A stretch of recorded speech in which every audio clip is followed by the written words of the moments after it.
o Max Verstappen conquistou o tetracampeonato da Fórmula 1 com 2 corridas de antecipação, e mesmo se a gente só contar um campeonato fictício de Miami até aqui, quando as forças ficaram equilibradas, ainda assim ele estaria na frente. Como ele conseguiu isso e o que os pilotos podem aprender com ele para esse campeonato de 2025 que promete ser também muito igualado. Esses foram os 2 principais temas nas perguntas que vocês mandaram para mim lá no meu Instagram, myF1Life. Inclusive, fica o convite para vocês participarem dos próximos Ju Responde, mas também me perguntaram sobre a alteração que a Red Bull fez na asa, por que isso é legal, o que aconteceu com o ritmo da McLaren, o que aconteceu dentro da Ferrari, que teve problema ali entre os pilotos batendo cabeça, por que a Mercedes vai tão bem quando faz frio, também sobre o futuro do Colapinto depois da batida, se isso atrapalha muito o futuro dele, também sobre essa questão da Cadillac entrar em 2026, até possivelmente no grid da Fórmula 1, o que mudou nessa história de Andretti, de Cadillac, de 11º time, e uma curiosidade se teve bolão dos jornalistas e quem acertou a corrida em que o Max seria campeão dessa vez. Começando com as perguntas sobre o Verstappen, analisando a temporada como um todo, o Max não teve o melhor carro desde Miami. Sim, ele não teve o melhor carro desde Miami de uma maneira absoluta. O que aconteceu desde Miami foi o seguinte, um campeonato bastante igualado e um campeonato em que a execução de corrida fez muita diferença. Quem acompanhou o Ju Responde ao longo dessa temporada, acho que cansou de me ouvir falar de execução de corrida, porque como a diferença entre os carros era muito pequena, isso fez bastante diferença. E fez diferença a favor do Verstappen, e é esse o ponto que os pilotos têm que pegar para entender o que ele fez e também as equipes pegarem para ver o que a Red Bull fez de positivo. Em que eu me baseio para falar que não, ele não teve o melhor carro na maioria das provas?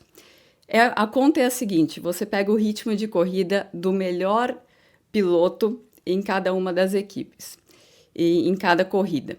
E aí, esse conjunto Verstappen-Red Bull, eles tiveram o melhor rendimento no GP da Espanha, por muitíssimo pouco, foi super equilibrado a Espanha.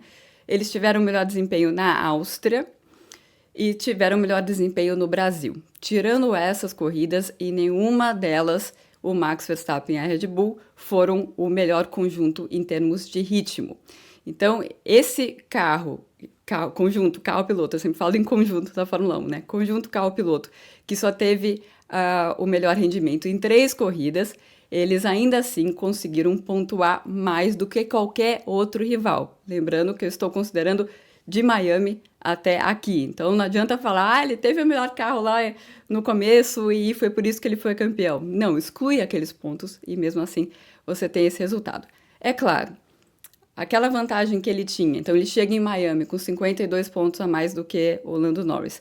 Aquela vantagem que ele tinha, é claro que ajuda no fator psicológico, ajuda a equipe até a tomar decisões um pouco mais arriscadas, porque eles sabem que eles têm isso. Sim, é fato. Mas o que as equipes com certeza vão estar olhando é o que a Red Bull executou melhor do que a gente, e especialmente a McLaren. E isso me faz lembrar uma entrevista que eu fiz com o André Stella em Imola. Então foi justamente no momento em que eles passaram a ter um carro muito competitivo, que eu perguntei para ele, André, você vê a McLaren lutando pelo campeonato neste ano ou lutando no ano que vem, aprendendo coisas nesse ano e lutando no ano que vem? E ele falou, olha, por mais que em termos de performance a gente tenha conseguido chegar no nível da Red Bull nesse momento, o que eles têm de experiência de andar na frente, de experiência, é uma equipe que está atuando toda ela, não só o carro, toda ela em um nível muito alto e vai demorar um tempo para a gente chegar nesse nível. E é isso que a gente viu ao longo desse ano, né? Às vezes as pessoas são injustas em jogar só no Lando Norris a culpa por ele não ter conseguido fazer frente ao Verstappen, mas a McLaren também não conseguiu fazer frente à Red Bull. É essa execução de corrida, que eu tanto insisti nisso ao longo do ano, que fez bastante diferença. E o que é essa execução de corrida? Você pega a performance. Então, a performance do carro é aquela lá. Aí você coloca o carro na pista na sexta-feira. E aí, tudo que você faz a partir dessa sexta-feira que você colocou o carro na pista até o domingo, você vai englobar no que é uma execução de corrida, que é você fazer o acerto fino, e aí entra o feedback do piloto, e isso é uma coisa que o Max Verstappen é muito bom, que ele fala de uma maneira bastante detalhada e de uma maneira que realmente ajuda os engenheiros a encontrarem o caminho, mas são os engenheiros que vão encontrar o caminho e eles conseguem. E depois é uma execução boa na classificação, de como fazer a preparação para o pneu para volta rápida, que é algo muito importante na Fórmula 1 hoje, e depois engloba tudo na corrida. Então, a configuração da embreagem para a largada, ou a estratégia da corrida, como você encontrar o melhor ritmo em cada momento da corrida. Então, é algo bastante complexo de acertar e foi algo que a Red Bull e o Verstappen, esse conjunto, foi superior ao longo do ano. Então, por isso que mesmo esse campeonato, esse mini campeonato de Miami até aqui, eles estariam liderando. Com base nisso, o que falta para os outros postulantes a campeão do mundo para chegarem no nível do Verstappen? É justamente isso, né? O Verstappen foi, ao longo dos seus agora 10 anos de Fórmula 1, né, 10 temporadas de Fórmula 1, foi aperfeiçoando algumas coisas. Ele sempre foi um piloto muito rápido, mas faltavam alguns ingredientes, e ele sempre foi somando a esses ingredientes. O que o Lando falou depois da corrida de Las Vegas é que é muito difícil bater o Max porque ele é muito completo, então ele não tem um ponto fraco óbvio. E isso foi algo que ele não foi sempre assim, ele foi se moldando para ser dessa maneira. Então, eu convido vocês a assistir, às vezes na Red Bull, eles entregam um pouquinho de reuniões com os engenheiros, e aí você vê o Verstappen até socorrendo o Sérgio Pérez de certa maneira, porque o Pérez vira e fala assim, eu não tenho aderência. Isso para os engenheiros não quer dizer nada. O Verstappen fala, não, em qual curva? Curva tal. Então, a curva tal, o que eu sinto é isso, isso, isso. E é muito mais preciso. E isso vai ajudar os engenheiros e vai ajudar nessa tal execução de corrida. Vai ajudar um carro que às vezes não chega muito bem na sexta-feira a melhorar até a corrida. Uma outra coisa, o Verstappen ele é muito bom de classificação, ele tem um racecraft muito bom, então ele é muito decidido nas disputas de posição. É claro que tem toda aquela questão que a gente cansou de falar esse ano, que ele coloca o regulamento debaixo do braço. Se é uma questão de ter a tangente da curva, eu vou ter a tangente da curva, não vou me importar em como eu chego com isso. E ele faz isso muito bem, nas largadas ele se posiciona muito bem sempre, então isso faz parte do que se chama o racecraft. E tem uma outra coisa que o Verstappen melhorou muito ao longo dos anos, que hoje ele é muito bom, em ler a corrida de dentro do cockpit. É muito difícil fazer isso. Isso é uma coisa que o Alonso sempre foi muito famoso por fazer, e hoje o Verstappen consegue fazer. Falando no Alonso, eu lembrei de uma temporada, 2 temporadas muito boas que ele fez e que me lembram essa temporada que o Verstappen está fazendo. 2010, especialmente 2012. 2012, ele chega com um carro, terceiro carro do grid, ele chega para disputar o título na última corrida com o Sebastian Vettel, acaba perdendo e tal. O que eu vejo que é a diferença entre a trajetória do Alonso e a trajetória do Max Verstappen? É que o Alonso não teve a paciência de ficar na mesma equipe e construir a relação que o Verstappen tem hoje dentro da Red Bull.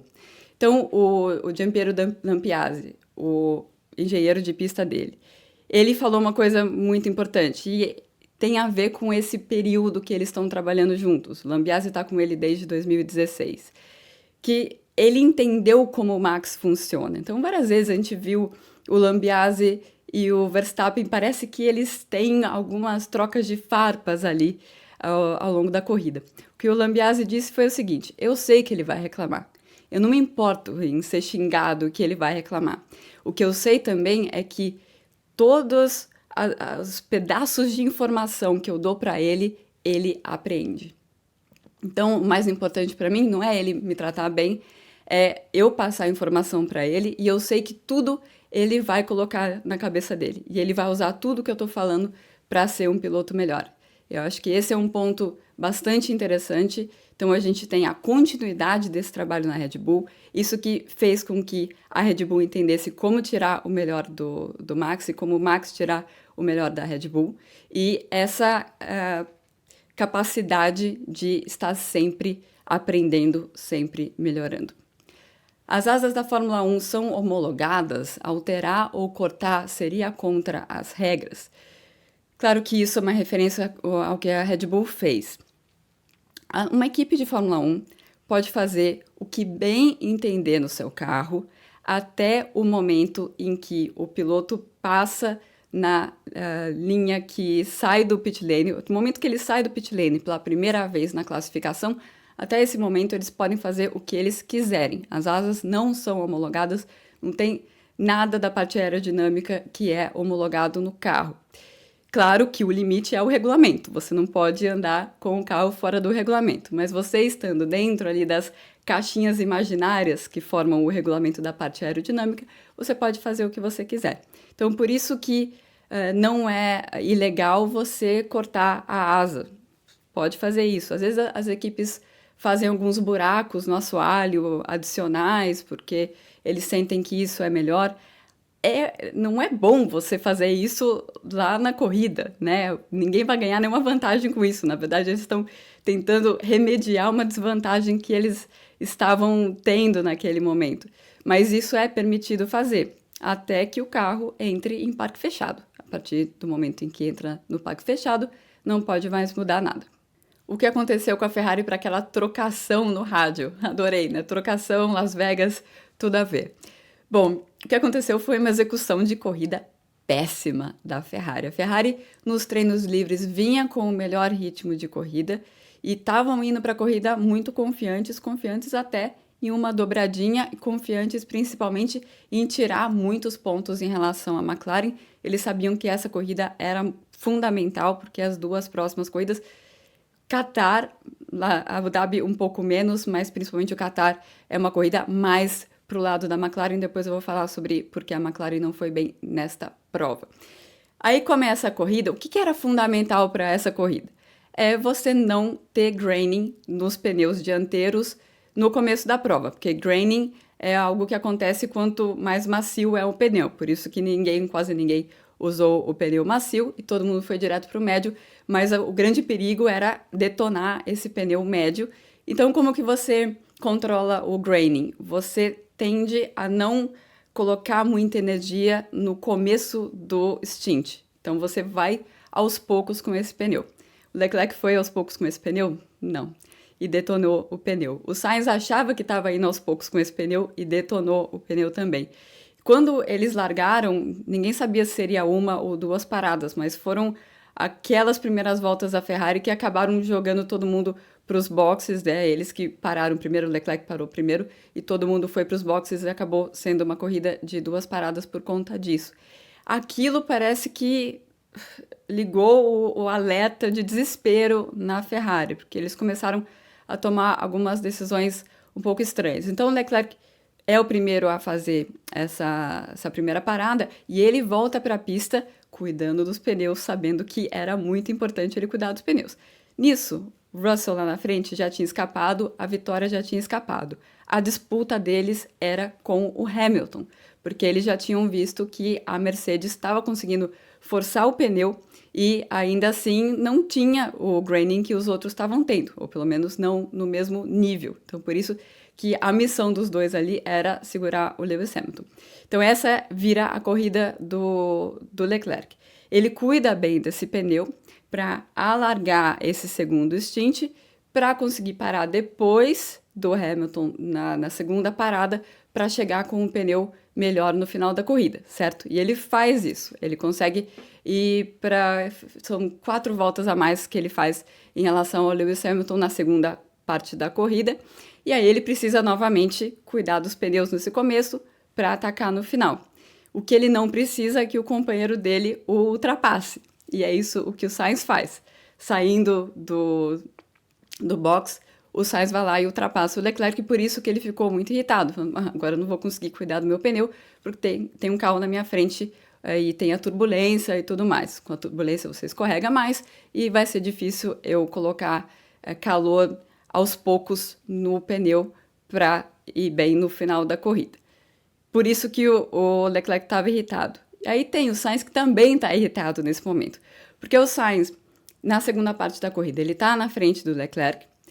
E aí ele começa a perceber que o pneu dele está perdendo muito rendimento em relação ao Leclerc. Então é aquele momento da corrida que está o Sainz na frente, o Leclerc está vindo atrás com o Hamilton logo atrás já. E aí o Sainz pede para a equipe, eu quero parar para sair da frente do Leclerc. É claro que o Leclerc no carro não sabe de nada disso, que o Sainz estava tentando ajudar ele no começo e a equipe estava ignorando o Sainz. Diz a equipe que é porque se eles parassem o Sainz naquele momento, ele voltaria no trânsito, por isso que eles estavam ignorando o Sainz. Inclusive chega um momento que eles pedem para o Sainz parar, então é aquele momento que o Sainz entra junto com o Hamilton no box, mas não entra e desiste no último segundo ali, porque falaram out, né? Não entra porque a gente não tá pronto. E o Sainz tá irritadíssimo no carro, falou, acorda, galera. Então, os dois pilotos acabaram irritados dentro do carro por uma execução muito confusa da Ferrari o tempo todo, e eles acabam fazendo terceiro e quartos lugares e saindo de Las Vegas com menos pontos do que eles gostariam ou até do que eles poderiam conseguir com uma execução melhor. Mas realmente a Mercedes estava na frente e eu vou explicar por que isso aconteceu. Mas primeiro sobre a McLaren, o que aconteceu com a McLaren nessa pista foi a diretiva técnica ou foram as asas flexíveis. Eu não acho que foram nenhum desses dois motivos. A diretiva técnica, que é aquela coisa eu não sei como chamar aquilo em português, mas é o que prende a prancha de legalidade dos carros. As equipes estavam usando algo para proteger aquilo, para não ter muito desgaste, e a FIA falou que não pode mais ter essa proteção. Isso não é tanto um fator nessa corrida de Las Vegas, porque o asfalto é uma mesa de bilhar, assim, é super liso e esse é um dos fatores que ajudaram a Mercedes. E por conta disso é mais fácil você andar com o carro próximo do solo, então a diretiva não é algo que fez tanto efeito nessa pista. E a questão das asas flexíveis, sim, desde que a FIA pediu para a McLaren mexer em todas, não foi só em uma não, em todas as asas traseiras deles, em maior ou menor medida, isso foi antes do GP dos Estados Unidos, desde lá eles têm flutuado um pouco mais com o desempenho. Mas nesse circuito em si, você tem duas coisas em que a McLaren mostrou ao longo da temporada que eles não são muito bons. Um é na configuração de baixa pressão aerodinâmica, como a gente já tinha visto no GP de Monza, e outra coisa é o frio. Então, eles não foram tão bem no Canadá, não foram tão bem na Inglaterra no frio e na Bélgica também. E você junta low downforce, que é essa configuração que precisava para Vegas, com o frio, você tem duas coisas em que a McLaren não foi bem ao longo da temporada. Então, por isso que eu digo que não tem tanto motivo para falar que foi a diretiva ou as asas flexíveis. Se as corridas fossem no frio, a Mercedes seria a campeã? Bom, todo mundo projeta o carro, não é para ser bom no frio, né? Porque a Fórmula 1 sempre busca o calor, mas dá para entender a pergunta, porque realmente, né? Pole no Canadá, não ganharam no Canadá porque a execução de corrida da Red Bull foi melhor. Depois ganharam em Silverstone, estava frio. Depois teve aquela corrida da Bélgica que era para ter sido uma dobradinha. Então, sim, o carro entra na janela. A Mercedes tem uma janela de funcionamento menor do que os outros carros. E o carro entra nessa janela de funcionamento quando a pista está mais fria, porque eles colocam mais energia nos pneus e isso não é tanto um fator. Mas isso é parte da explicação. A vantagem foi bastante grande. Outra parte da explicação é o fato da pista ser muito lisa.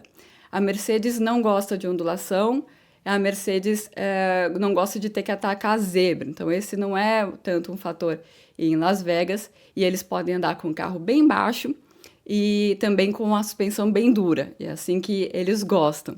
E um outro fator é a asa de baixa pressão aerodinâmica que eles têm, é uma asa um pouco maior do que a asa que a Ferrari tem. Então a Ferrari tinha uma velocidade de reta muito grande, mas isso estava fazendo o carro escorregar muito nas curvas. E como foi uma corrida muito definida pelo pneu, escorregar não estava muito bom para a Ferrari, por isso que eles tiveram muito graining e por isso que a Mercedes não teve esse graining. Então foram todos esses fatores juntos, que não só o frio, que ajudaram a Mercedes nessa corrida.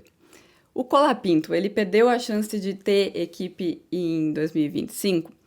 O mundo da Fórmula 1 não é tão cruel quanto o mundo das mídias sociais, viu? Se você olhar o GP de São Paulo, as duas batidas do GP de São Paulo, a pista estava muito difícil. Se você pega a batida dele de Las Vegas, os pilotos sabem muito bem, essa pista de Las Vegas, por conta do frio, é muito difícil e é muito difícil a classificação. E ele, naquele momento, ele estava perdendo todas as referências dele, porque o Gasly estava logo na frente dele. Então, tinha turbulência no carro dele, ele pegou um vácuo ali, e daí o ponto de freada dele, quando ele saiu da reta, era outro. E foram várias coisas que acabam pesando se você é um piloto que tem pouquíssima experiência. Tava vendo na F1 TV o pessoal comparando o Oliver Baumann com o Colapinto, quem foi melhor, o Oliver Baumann e o Colapinto, e eles estavam ignorando o fato de que o Baumann tem sido preparado para essa vaga na Fórmula 1 desde o começo do ano passado. Ele fez um monte de treino livre, ele tem um tipo de preparação focada em ser piloto da Fórmula 1 no ano que vem. O Colapinto vem de ser um rookie na Fórmula 2 esse ano, e até setembro não fazia a mínima ideia que ele ia entrar no carro de Fórmula 1. É claro que o nível de preparação dele vai ser muito menor e a possibilidade de ele errar vai ser muito maior. Isso é a lógica. Isso é uma coisa que dentro do paddock da Fórmula 1 se vê. E tem uma outra coisa que as equipes sempre falam. É mais fácil você... É melhor você ter um piloto que é rápido e erra do que um piloto que é lento, mas fica na pista, porque um deles tem conserto, o outro não tem. Então, as equipes olham por esse prisma também. Dito isso, ele está garantido no ano que vem? A situação dele é complicada porque exige o pagamento de uma multa para a Williams. A Williams não vai deixar o Colapinto sair de graça. Então, é um investimento a mais aí, um investimento que precisa ser justificável. Com certeza, as equipes que estão de olho nele aí, a Red Bull, a Alpine, vão ter muita atenção com o que ele vai fazer nessas duas próximas corridas, Qatar e Abu Dhabi. São duas pistas que ele conhece, não vai chover, o muro está longe e eles vão ficar de olho no que o Colapinto tem a aportar. A saída do CEO da Liberty foi uma das causas ou é consequência da entrada da Cadillac Andretti na Fórmula 1. Que história é essa, né? Essa história que surgiu nesse final de semana em Las Vegas, de que está quase certo para Cadillac entrar na Fórmula 1, talvez até em 2026. Aí não seria com o motor da General Motors ainda, seria com algum outro motor, talvez o motor Ferrari. Mas, enfim, uma reviravolta que aconteceu nessa história, que, lembrando, no começo do ano, a Liberty falou com o apoio das equipes, não vai entrar uma 11ª equipe, a gente não quer uma 11ª equipe, e a Andretti não traz o suficiente para a Fórmula 1. O texto falava assim, a Fórmula 1 traz mais para a Andretti do que a Andretti para a Fórmula 1. Alguns meses depois, ficou claro que era uma questão pessoal com o Michael Andretti. Houve uma treta ali entre a chefia da Liberty e principalmente o Greg Maffei, que é quem saiu... Ele não saiu da Liberty, tá? Ele saiu como CEO da Liberty. Existe um contexto maior na Liberty que está acontecendo uma mudança em como a Liberty Media é organizada, porque são várias empresas em uma, não vou entrar em detalhes, mas essa mudança tem mais a ver com isso do que com a Fórmula 1, tá? Tem um outro contexto acontecendo aí. Mas havia, sim, uma questão pessoal com o Michael Andretti. Foi dito ao Michael Andretti, você não vai entrar na Fórmula 1. A gente não gostou da maneira como você se colocou o tempo inteiro dentro desse processo. E aí o Michael Andretti sai do controle da Andretti Global e eles conseguem essa mudança para, ao invés de ser a equipe Andretti, vai ser a equipe Cadillac. Aí tá todo mundo feliz, né? Porque aí chega a Fórmula 1 ganha uma equipe, mas não só uma equipe, ganha uma gigante do mercado automobilístico norte-americano, com peso como equipe de fábrica, a partir do momento que eles fizerem o seu próprio motor. E aí todo mundo está feliz, o Michael Andretti está fora. E tem a outra questão também dentro desse contexto que é muito importante, e foi o momento em que o Congresso americano começa a olhar para essa história, e a Liberty não quer problema com o comércio americano. O Congresso americano, eles vendem tudo quanto é coisa nos Estados Unidos, eles precisam ter uma relação muito boa, e isso vai ajudando as coisas a se encaixarem. E para finalizar, uma curiosidade, perguntaram se teve bolão dos jornalistas esse ano, quem acertou quando o Max seria campeão. Essa pergunta é porque o ano passado eu acertei sozinha, arrisquei bastante, coloquei Qatar, riram na minha cara, mas eu acertei sozinha porque eu gosto de arriscar. Esse ano eu errei, eu coloquei Brasil. O Max não foi competente o suficiente para me fazer ter o bicampeonato desse importantíssimo campeonato entre os jornalistas. Mas enfim, eu coloquei Brasil, 2 jornalistas acertaram Las Vegas, um é o Nate Saunders da ESPN, o outro me falha a memória, mas não é só essa pergunta, o bolão tem várias perguntas. No momento eu tô acertando uma sozinha, que vale mais você acertar sozinha, né? A pergunta era quem vai ser demitido na Alpine primeiro, e eu coloquei lá, ninguém vai ser demitido, eles que vão sair. Então esse eu tô levando sozinha, e eu tenho chances ainda, e um que eu arrisquei bastante, que era o número de pilotos diferentes no pódio. A gente já tá com 10, e eu coloquei 12. Eu sei que eu tava arriscando bastante, tava bastante otimista, mas quem sabe, né? Quem sabe eu ainda consigo levar esse bolão de novo. Bom, esse foi o Ju Responde do GP de Las Vegas. Semana que vem eu tô de volta com tudo sobre a corrida do Qatar.